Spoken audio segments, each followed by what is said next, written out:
YouTube viewers, don't forget to like, comment, and subscribe. This is a show by the people, for the people. And you, my friends, are my people. So comment, let us know what you think, and be a part of our community, because that's the way that we love it here. There is no program without you. On today's show, which Star Wars actor lost his pants at an awards show? Do I have your attention? It happened in a galaxy not far, far away. It happened right here. You don't want to miss that. And will Donald Trump be in attendance in Boston tomorrow night for the huge USA-Canada hockey showdown at the Four Nations Face-Off? The championship is going to be decided. President Trump, will you be there? All of that and a lot more on today's show. But let's begin with President Trump and Elon Musk, who sat down a few days ago. This aired last night on Hannity. Elon Musk and President Trump sitting down with Sean Hannity to talk about the first month of the Trump administration. And among other things, Elon helpfully explained exactly what his tech support role at the White House actually means. You should say tech support, because I'm here to provide the president with technology support. And now that may seem like, well, is that a silly thing? But actually, it's a very important thing, because the president will make these executive orders, which are very sensible and good for the country, but then they don't get implemented. So if you take, for example, all the funding for the migrant hotels, the president issued an executive order where, hey, we need to stop taking taxpayer money and paying for luxury hotels for illegal immigrants. Which makes no sense. Like, so obviously, people do not want their tax dollars going to fund high-end hotels for illegals, and yet they were still doing that even as late as last week. And so, we went in there and we're like, this is in violation of the presidential executive order. It needs to stop. So what we're doing here is one of the biggest functions of the DOGE team is just making sure that the presidential executive orders are actually carried out. And this is, I just want to point out, this is a very important thing, because the president is the elected representative of the people. So he's representing the will of the people. And if the bureaucracy is fighting the will of the people and preventing the president from implementing what the people want, then what we live in is a bureaucracy and not a democracy. A bureaucracy, not a democracy. I can't take issue with anything that Elon Musk said there, and I'm not sure from a common sense perspective how anyone could, and yet that's what we see happening all the time. People, the media, certainly the mainstream legacy media, but many on the left, they've demonized Donald Trump to the extent that any initiative that he moves forward must be an enemy of the people in their viewpoint. And what Elon Musk is talking about, he's asking very obvious questions. He asked another good one this week. Why don't we check the gold at Fort Knox? We're all just taking it on faith that it's there, I suppose. So a lot of basic stuff here that makes a lot of sense. You can't implement executive orders effectively if someone isn't seeing that the bureaucracy is not blocking those executive orders from having the intended effect. Sean Hannity going on to ask President Trump about his alliance with Elon Musk and how the media is trying to drive a wedge between them, thinking, obviously, that they can score points against Donald Trump's vanity, let's say, by using the term President Musk. Donald Trump not so impressed. Let's listen. They want a divorce. They want you two to start hating each other, and they try, President Elon Musk, for example. You do know that they're doing that to you. Oh, I see it all the time. They tried it, then they stopped. That wasn't. They have many different things of hatred. Actually, Elon called me. He said, they're trying to drive us apart. I said, absolutely. They said, we have breaking news. Donald Trump has ceded control of the presidency to Elon Musk. President Musk will be attending a cabinet meeting tonight at 8 o'clock. And I say, It's just so obvious. They're so bad at it. I used to think they were good at it. They're Yeah. actually bad at it, because if they were good at it, I'd never be president. Because I think nobody in history has ever gotten more bad publicity than me. I could do the greatest things. I get 98% bad publicity. I could do, outside of you and a few of your very good friends, it's like the craziest thing. But you know what I have learned, Elon? The people are smart. They get it. Yeah, they do, actually. They get it. They really see what's happening. Yes. One of the most significant alliances in the history of American politics, setting down there on Fox News last night with Sean Hannity.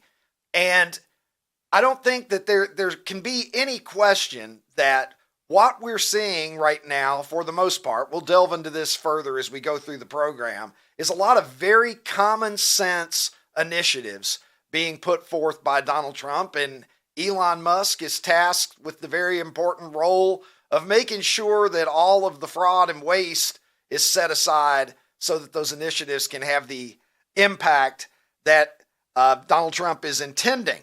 The people get it, says Donald Trump. The people understand. Here's something for the people of a certain age to understand. Thurman Munson and Reggie Jackson. This is 1976, because that is the only year that Reggie Jackson played for the Baltimore Orioles before joining the New York Yankees in 1977. I like to imagine that Thurman was saying, so what I'm saying is the owner's fucking crazy. The manager's fucking crazy. The media here is fucking crazy. But we can win a couple of goddamn World Series together. Think about it, Reggie. Think about it. Washington, D.C.'s crazy. The mainstream legacy media is crazy. A lot of the people who voted against you are crazy. But I think we can do some good if we band ourselves together, Elon. Think about it. And Elon thought about it. And now he's the tech support guy at the White House. The critics keep asking, where's the proof of the fraud? Elon Musk tweeting a lot about this. We're hearing everything about it. DEI workshops for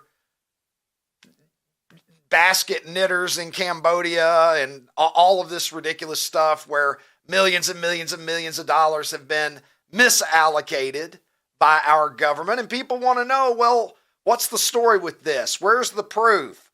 What is the waste exactly? Well, Donald Trump met with the assembled media yesterday, and he delved into it. Let's listen to the president. $42 million for Johns Hopkins, great place to research and drive social and behavior change in Uganda. $42 million. What about us? What about social change in our country? $70 million for a center at Purdue to research university-sourced, evidence-based solutions to developmental challenges. I mean, these are massive numbers on things that nobody ever heard about.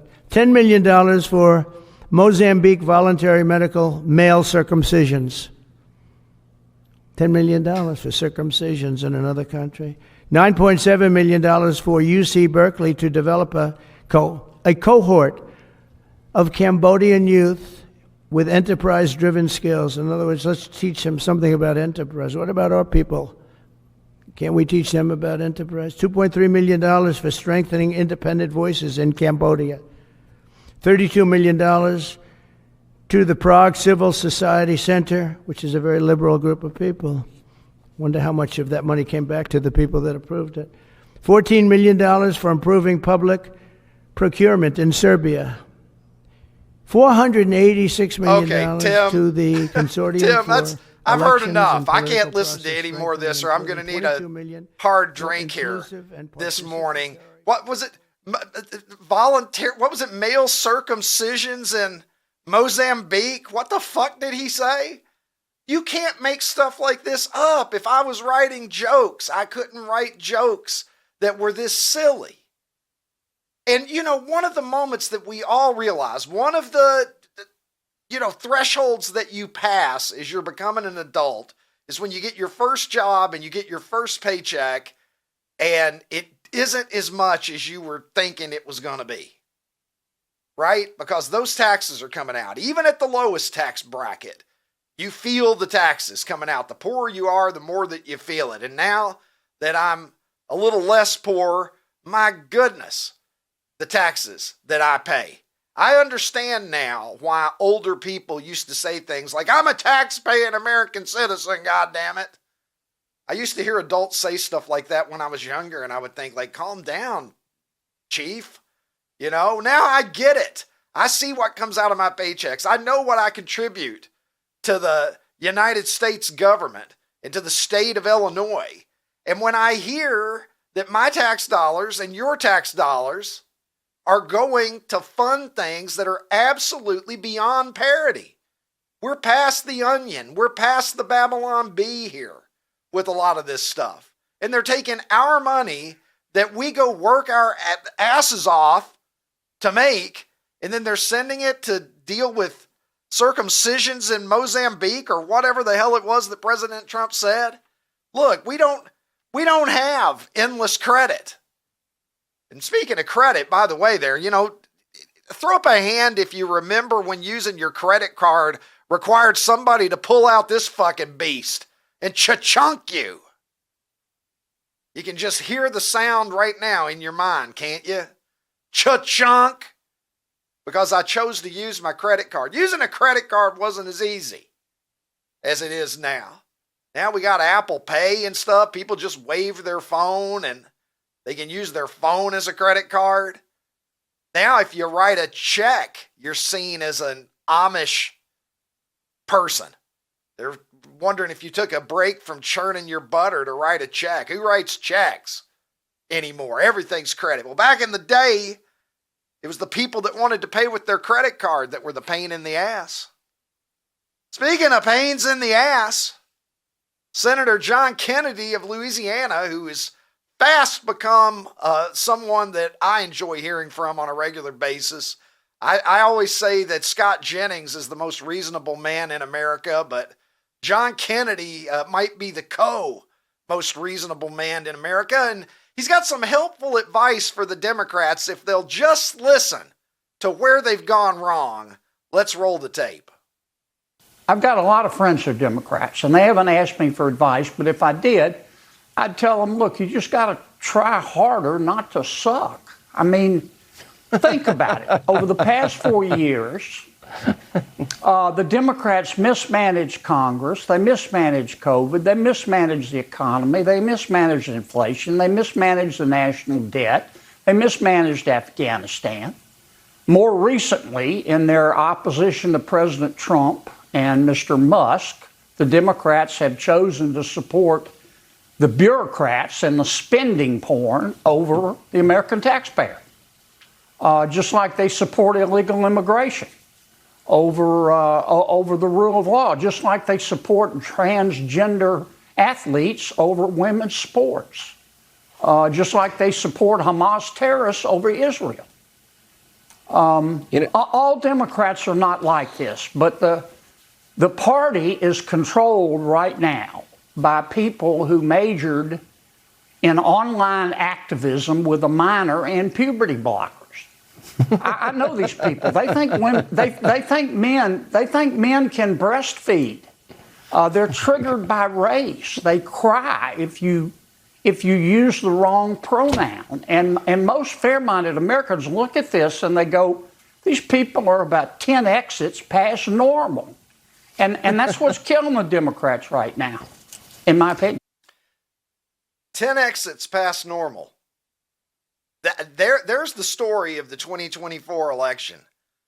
You just lost an election to a guy that you hung 34 felony counts on, who you impeached twice, who survived an assassination attempt and another assassination effort at the golf course was foiled about a month after that. This person that you've radicalized your base against, that you have people who legitimately believe that this guy is on the same level as Hitler. As absolutely mind-numbingly bizarre as that belief is, you have people that believe it. You've turned so many people on the left, now they don't even believe in the basic principles of free speech, that we're actually seeing the vice president of our own country criticized for going to Germany and rightfully pointing out the limitations on free speech where people are being arrested for things that they post online. And we apparently have a large swath of people in the United States who actually not only think that's okay, but they would like to see it happen here too. That's how fucking lost the party is that I grew up in. The party of John F. Kennedy. The party that I was once proud to be a member of and would tell anybody. I'm a Democrat, and here's why. I didn't change very much, but the party changed radically. And that is why you lost. You wonder why the guy that you have marginalized as being so threatening is back in office. He's back in office because you're 10 exits past normal, and people see the things that the supposed Hitler is doing, and those are the things that actually make sense to them. That's how you lost. You want to know why you lost? It's shit like this. Jesus Christ Superstar. There's going to be a new production of this at the Hollywood Bowl. You're looking at Jesus Christ. Black, queer, female, Jesus. Now, there's nothing wrong with being black, female, and or queer. Not a thing in the world. You do you. Live your life, whatever your identity is, whether it's chosen for you or you choose it yourself. All those things are just fine. But I don't know. Are we going to get Asian, Jewish, Abraham Lincoln sometime soon or whatever? I mean, does anything even mean anything anymore in the historical context of stuff? I mean, I don't think that you would get me to go play Martin Luther King or some other historical figure that I don't, on just a surface level, resemble or that have any level of believability in my performance in doing so. What are they doing? Is it just to stick sometimes you wonder if it's just to stick a poke in the eye of people who still are holding on to a shred of common sense. Speaking of common sense issues, take a look at this. This helmet design, thankfully, was not adopted in the early 1990s by the San Francisco 49ers, but they thought about it in 1991, right in the Joe Montana era. They considered dropping the iconic SF logo and going to this fucking abomination. So from the ridiculous to the sublime, at this point, it's my pleasure to welcome to the show today. I've got an upgrade on Ronnie t-shirts today. Ronnie, if you're watching the program, I mean, I'm sorry, but I think I've been upgraded today. It's my pleasure to welcome Kelly in Vegas to the program. Kelly, how are you?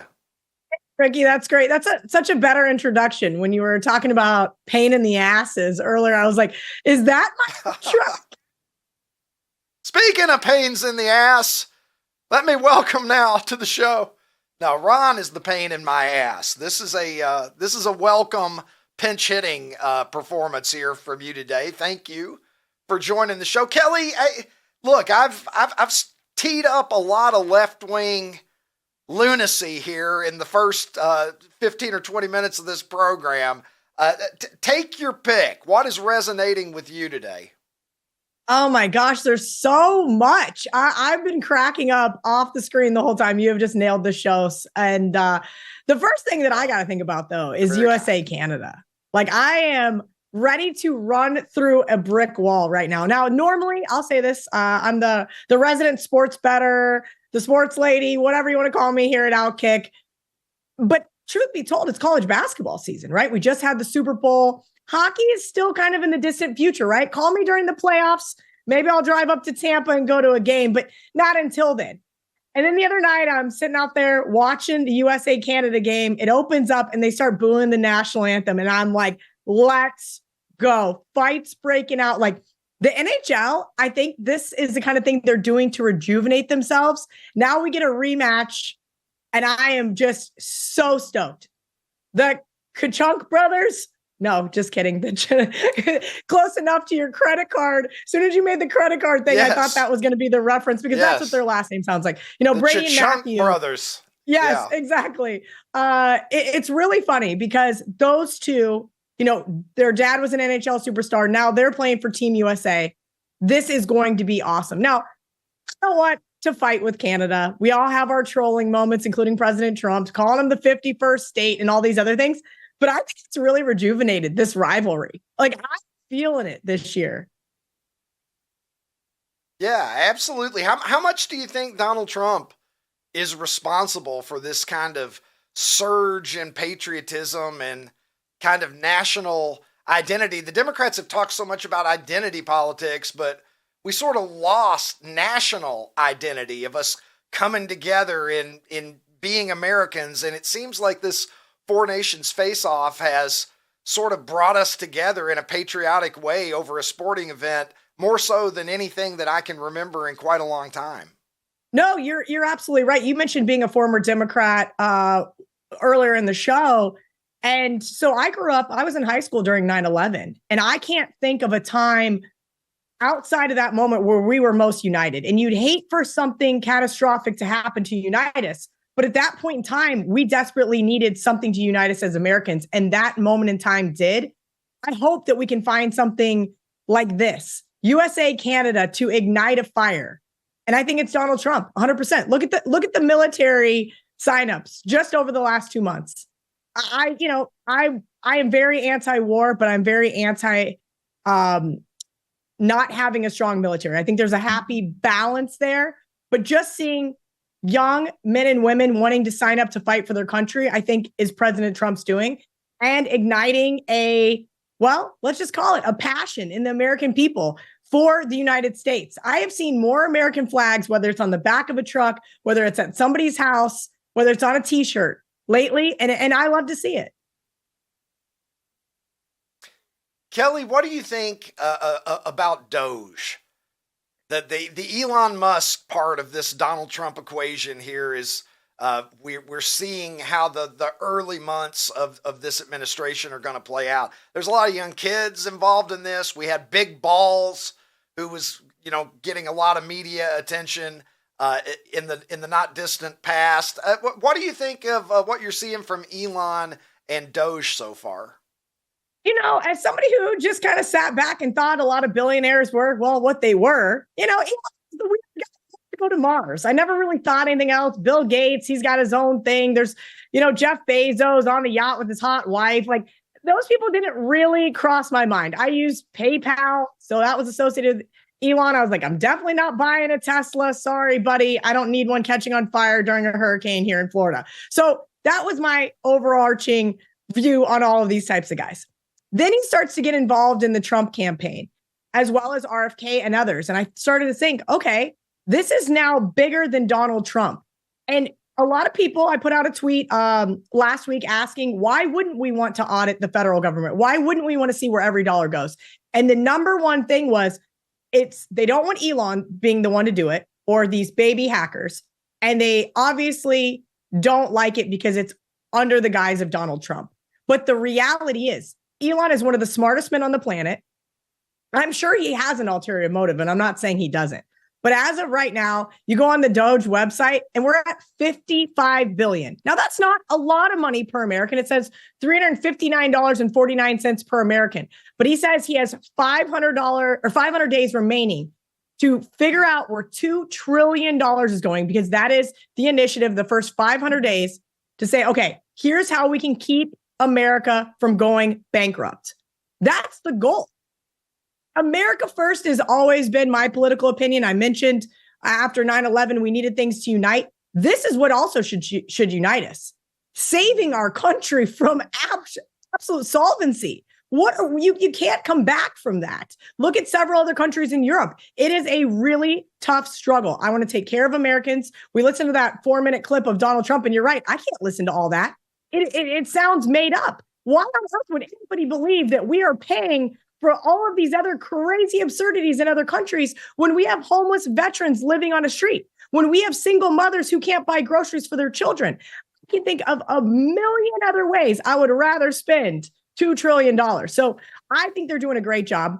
I think Elon hired a bunch of younger guys, because let's not forget how old our founding fathers were when they fought Britain for this country, about the same age. These kids are MIT grads. These kids have worked for Elon before. These kids are brilliant, because the reality is we could hire a PwC, we could hire a Deloitte, and it would cost hundreds of millions of dollars, and it would take years and years and years to fix. One of my good friends, PwC guy, way high up, when Obamacare came out, he said this website is going to cost millions upon millions upon millions to fix. And guess what? It's still not fixed to this day. So we want to hire one of those big companies to charge Americans a bunch more money. Why? When we have kids who can run AI programs at read only and say, all right, here's what we're finding. Here's your report, Elon, every single day. And then Elon has a direct ear to Donald Trump, and Donald Trump can say, enough. Now, granted, we do need some congressional powers that be to agree on all of it. But with the Republicans having the House and Senate, I don't see why we can't get this done. Yeah, I think that's a great point, especially the point you make about the founding fathers. We hear founding fathers and we just imagine that they were all born at age 70, and that's hardly the case at all. But Kelly, I think you're right. There's just I think there is a need to find fault with anything that Donald Trump does. When you have built someone into the boogeyman, as the left has done, as the mainstream media has done, they just continue to keep doubling down and doubling down and doubling down, because how do you walk that back? How do you walk it back and say, well, actually, this is the most popular that Donald Trump has ever been? Actually, there is a lot of people who are coalescing around a lot of the main points that he's making, where you're starting to see a significant majority of Americans who are in agreement with Donald Trump on a lot of these things. And I don't know how you can continue to make a lot of Donald Trump's positions sound radical. I've got one for you here, Kelly. CNN continuing to beat the drum in sympathy for transgender athletes, biological males competing against women. I want to go to some tape here, Kelly. Let's take a look. We had a transgender athlete, a sprinter, I believe, on with CNN. Let's take a look at this, and I'd like to get your reaction. I wonder how you react, though, when you read that the Department of Education has written a letter to the NCAA suggesting that transgender women who have won titles and set records, they should be stripped. If somebody's truly working or a part of the Department of Education, they would be smart and educated enough to know that something like that that's not how history works, and that's not how the direction of progressiveness works, and you can't take back history. All right, Kelly. I say that we do take back history. I say that we go back and we invalidate every record and every medal that has been won by a biological male competing against women. CNN still, after everything that we've seen, after seeing the large majority of Americans who believe that this is just fundamentally wrong, still pushing that agenda. What do you make of it? Ricky, it's crazy. So I went to lunch with my friend Chris's mom, who's mid-70s, my mom, who's mid-70s, the other day. And I stopped them dead in their tracks. And I said, ladies, I appreciate you so much. I appreciate all of the things you guys did. You guys are both college educated, brilliant women. But I'd like to walk it back just a little bit, because we have gotten so progressive in this ideal of feminism that I think we've lost our way.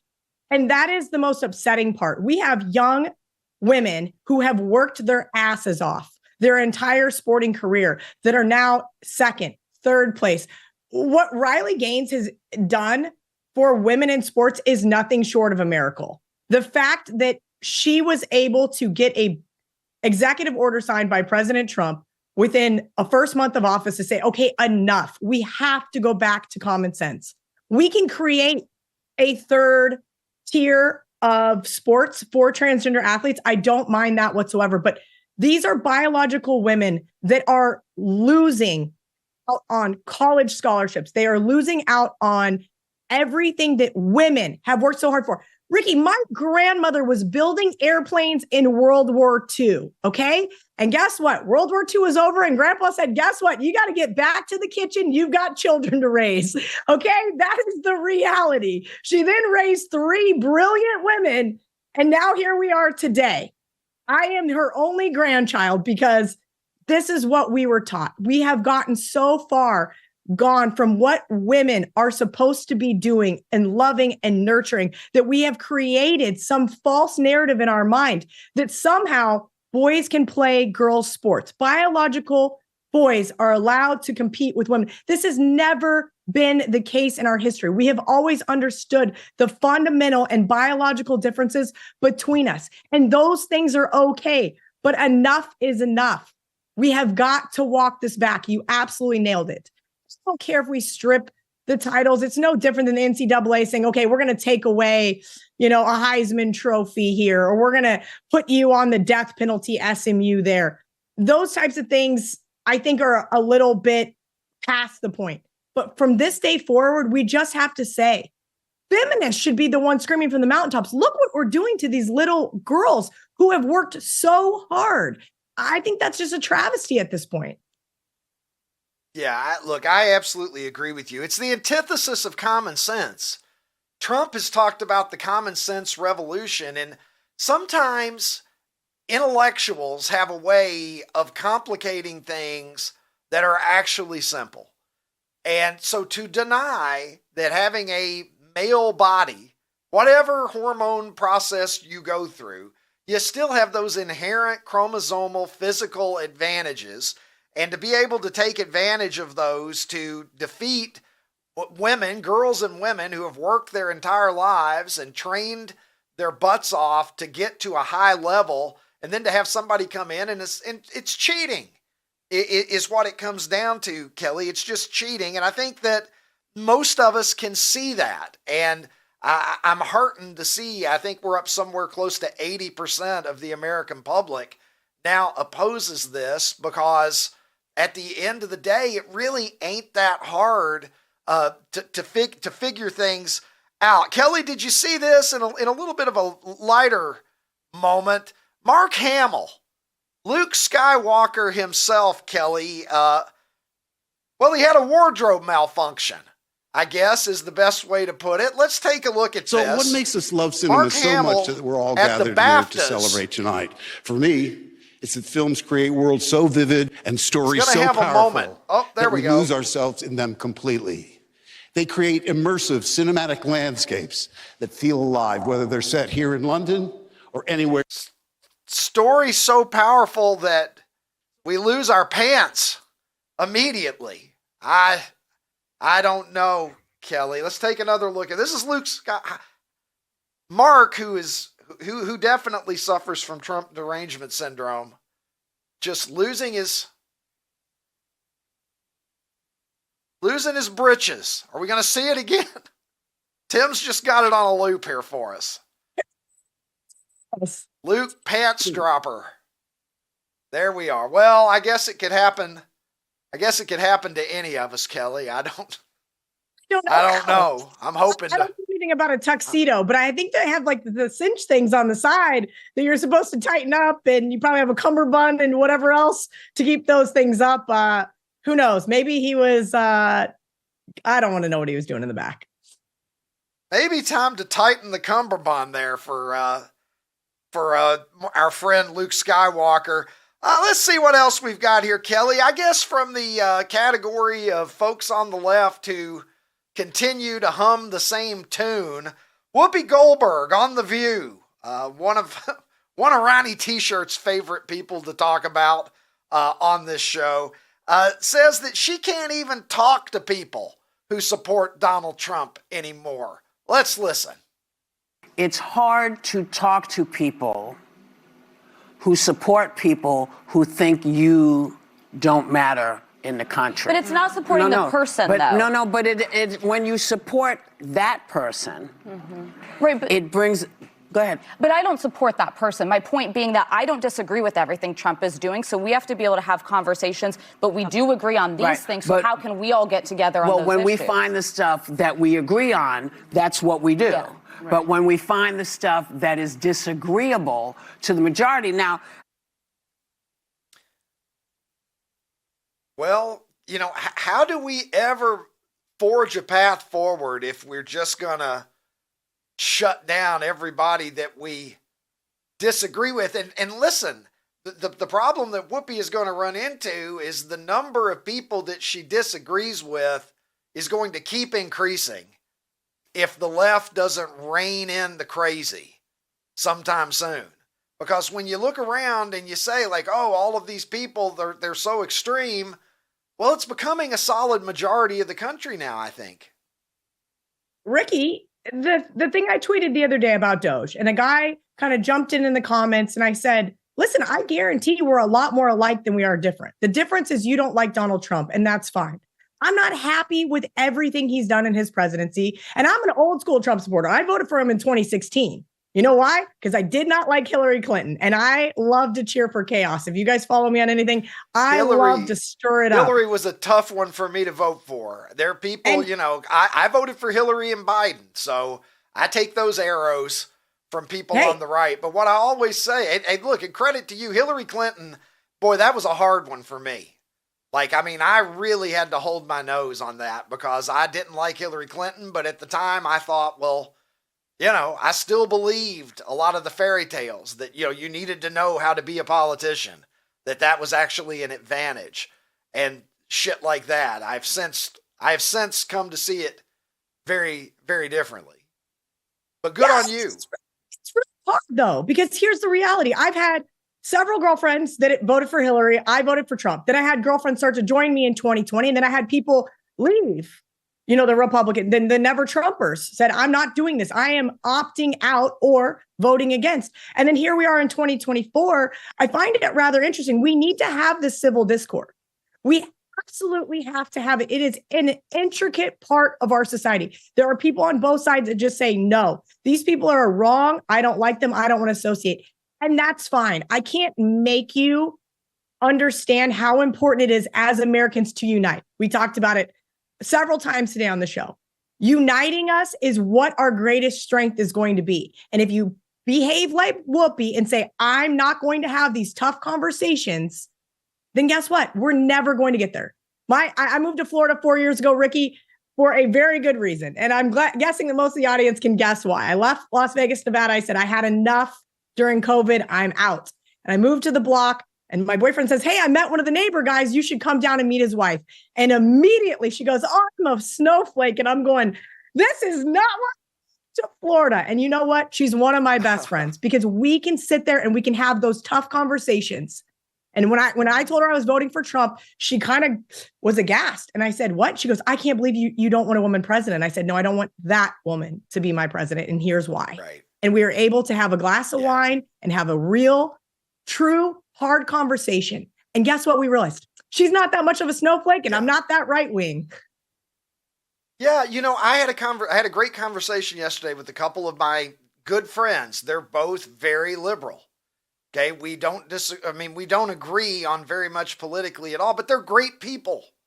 You know, I adore both of them as men. They're good guys. They're good friends. I know their character. I know who they are. And yeah, we're going to disagree a lot on politics, but that doesn't mean that we're not homies at the end of the day. You know, I come on here and I'm paid to say what I really think. And so I come on here, I look at the news and I say what I really think. It doesn't mean that I have some axe to grind with everybody who voted for Kamala Harris or that I personally am going to dislike someone because I don't have the same politics as them. I mean, we have to engage with each other just on a human level. I think that's a very important point that you make. Kelly, take a look at this. I don't know. Do you think Whoopi Goldberg will no longer talk to Mike Tyson if she sees this photo? I don't know. I would assume that Mike is somebody that Whoopi would have talked to, but I don't know. He's wearing his reelect that motherfucker hat. This is at This is from Mar-a-Lago this week. I kind of want to re-elect that motherfucker hat now. Yeah, this was last night, in fact, down at Mar-a-Lago. Mike looking good. Found out what I'm going to get my my brother for Christmas next year. That is just the best. Well, be careful, because if you wear it now, there's going to be somebody that for them, it's feeding into the conspiracy theory that Trump is going to somehow get a third term. After the U.S. win in Montreal, after the 3 fights in the first 9 seconds, after the booing of our anthem, after our team came together and won in an impassioned fashion, now we get the rematch on U.S. soil. It happens again tomorrow night. Let's take a listen to USA hockey defenseman Noah Hannafin talking about what this game means to him. It's a special opportunity and something I'm proud to even be a part of. And these are games you dream about. USA, Canada, best on best, and being able to do it in my hometown in Boston with all my family and friends in the building. It's something I don't take for granted, and I'm just going to give it my all on Thursday, and hopefully we can all get the job done. No. All right, Kelly, tell me, what do you think of this one? I mean, obviously we got to validate that win that we had in Montreal. That one is not going to be remembered probably nearly as fondly if the Canadians come down here and beat us in Boston. Give me your thoughts on this one, and how do you think it's going to go? Yeah, you absolutely nailed it. The United States has to win this game. Montreal means nothing at this point. Boston means everything. I have a couple Canadian friends the other day that were kind of going back and forth and on Twitter, and I jumped in and I said, come on, guys, I'm cheering for Canada today because I want the rematch just so we can kick your asses twice. Like, that is how awesome this game's going to be. I'll say this from a betting perspective, it's going to be tough. This is a coin flip game. Pick 'em basically, which doesn't really exist in hockey. We use money lines, but -110 on both sides. Ricky, and I think this is going to be a knockout dragger. We saw 3 fights in the first 9 seconds last time. If they boo the national anthem in Boston, oh boy, I think there's going to be hell to pay. I think this is going to be an awesome game. I have friends that wrote into their, how lots of employers have all the big suites, wrote into their employer like 3 months ago, hey, I want to go to the USA hockey game, Canada hockey game. Yeah, no problem. Guess what? Those tickets are no longer available because the owner of the suite realized you could sell each one of those tickets for over $2,000. I mean, regular seats, $1,500. I think even the cheap nosebleed seats are over $1,000 right now. People are pumped up. They are fired up. I think this is going to be absolutely awesome. You mentioned similar to the Olympics. Yeah, this is. I mean, Canada has not won a Stanley Cup since basically that Nirvana song came out. No, a little bit more recent than that, but not by much. And I think this means a lot to Canada, but I think the United States is going to be ready. Look for this to be a really awesome game. I wouldn't be surprised to see it be another under game, like a 2-1 final. Would not shock me in the slightest. Well, Kelly, we are hearing this morning, producer Tim in my ear, he's the best in the business, telling me that Donald Trump and Justin Trudeau are both expected to be in attendance tomorrow night. So this is becoming some sort of it's like out of a Rocky movie or something. It's like Rocky, except for it's hockey. I'm excited, and I'm not a hockey guy, but I mean, I'm going to tune in and I'm going to watch this. This feels like the payoff of something very special and even potentially, I don't want to overstate it, but historically significant in a certain sense, that this is something that people are going to be talking about decades from now, about how they saw it and what it was like. Kelly, we got a couple of key injuries for the USA team here. I want you to take a look at this. This is something I tweeted a little while back. They handled hockey injuries a little bit differently in the 70s. Take a look at this expert medical care that's being meted out here. If we have that. Do we have there? Here we go. Whenever a hockey player suffered a serious injury on the ice, 70s medical personnel were there to provide the highest quality urgent care. As we just schlep him off to the locker room. But I don't know if you could see that, Kelly, but I just could. carting That him was off face down. You know, hockey's It's come a little long different. way. They dirt really on it. have. Yeah, They have rub some come a ice on it. long way. I mean, you know, we've got guys starting to opt out and do the NBA kind of thing, you know, the other night versus Sweden, rightfully so. That game meant nothing to the United States. And this game tomorrow means everything. So, you know, Brady and Matthew both saying, lower back injury. You know, we kind of knew that was going to be one of the things. Rest up for the big fight. You mentioned this being one of the biggest hockey games. I bet this is the biggest hockey game for the United States since the 1980s when they beat Russia.